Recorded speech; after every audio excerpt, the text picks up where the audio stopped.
Bismillahirrahmanirrahim. Assalamualaikum warahmatullahi taala wabarakatuh. InsyaAllah hari ini kita akan belajar subjek pendidikan Islam dalam bidang adab unit 2 yang bertajuk berjual beli dengan berhemah. Jadi murid-murid boleh buka buku teks muka surat 166.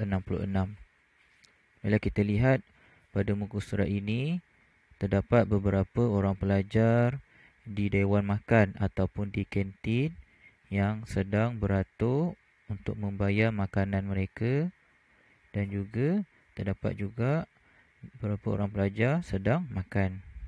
Baiklah, apa maksud jual beli? Kita lihat muka surat 167. Pengertian jual beli. Jual beli ialah akad pemilikan harta yang memberikan kesan pemberian pemilikan secara kekal terhadap objek, harta atau manfaat. Jual beli ialah akad pemilikan harta yang memberikan kesan pemberian pemilikan secara kekal terhadap objek, harta atau manfaat. Dalilnya, A'udzubillahi minasyaitonirrajim. Wa ahallallahu al-bai' wa harrama ar-riba. Sadaqallahul azim. Surah Al-Baqarah ayat 275. Maksudnya, padahal Allah Subhanahu wa taala telah menghalalkan jual beli dan mengharamkan riba. Ialah apa hukum jual beli? Hukum jual beli adalah harus. Hukum jual beli adalah harus selagi mana urusan jual beli itu memenuhi dan patuh syarat-syarat jual beli yang telah ditetapkan serta tidak melibatkan perkara-perkara yang diharamkan dalam Islam. Lihat muka surat 168. Adab sebagai seorang penjual. Yang pertama, sebagai seorang penjual, dia kenalah mesra dan mudah senyum terhadap pelanggannya. Yang kedua, seorang penjual kena jujur, berterus terang serta tidak menipu dalam timbangan dan sukatan. Ada kalanya penjual ni, bukan semua, dia tak jujur. Sebab apa? Sebab dia nak dapat untung, jadi dia tipu dalam urusan jual beli. Yang ketiga, menjual barang yang halal dan berkualiti serta tidak menjual barang yang haram. Contoh seperti arak, dadah ataupun sesuatu yang mengandungi unsur daripada khinzir. Kadang-kadang ada penjual, dia tak nak rugi, dia jual balik barang yang tak laku ataupun barang yang dah lama. Yang keempat, mengucapkan terima kasih setelah selesai urusan jual beli. Yang kelima, sabar dan bertolak ansur dengan pelanggan. Kadang-kadang pelanggan ni pun ada ragam dia sendiri. Dia masuk kedai, lepas tu dia keluar. Yang keenam, tidak memonopoli barang untuk jual dengan harga yang tinggi dan hanya mengambil keuntungan pada kadar yang sepatutnya.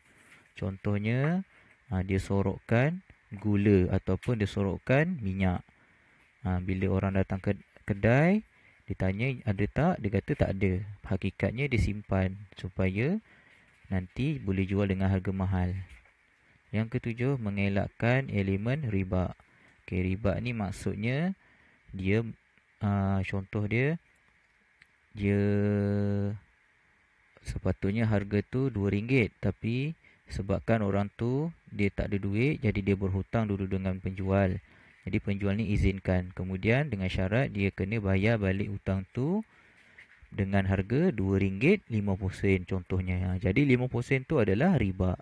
Itu diharamkan oleh Allah Subhanahu Wa Taala. Yalah, kita lihat adab sebagai seorang pembeli. Kamu-kamu yang sebagai pembeli ni ada juga adab dia bila pergi ke kedai.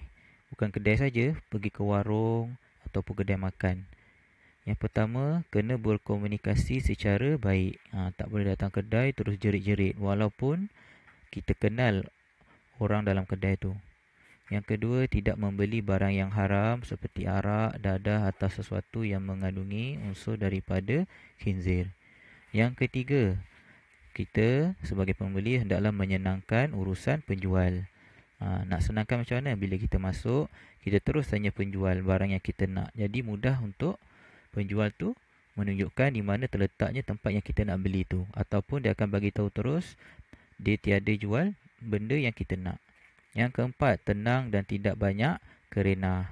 Yang ini berlaku bila barang tak cukup.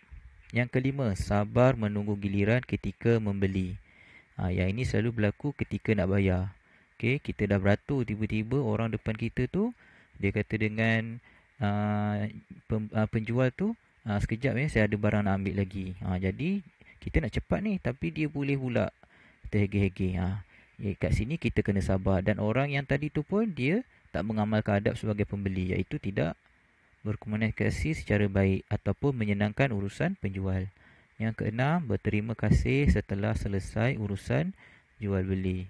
Yang ketujuh, mengelakkan pembaziran. Yang kelapan, bertimbang rasa, terutama ketika kekurangan sukatan ataupun stok barangan. Yang ini contoh macam PKP tahun lepas, roti gardenia. Semua panik dan semua borong roti gardenia. Sampaikan ada yang memerlukan tidak dapat beli. Jadi kat sini dah berlaku pembaziran dan tidak bertimbang rasa antara satu sama lain. Baik, itu adalah adab sebagai seorang pembeli. Baiklah, itu sahaja untuk hari ini. Adab berjual beli bahagian 1. InsyaAllah kita akan berjumpa di bahagian yang kedua. Assalamualaikum warahmatullahi ta'ala wabarakatuh.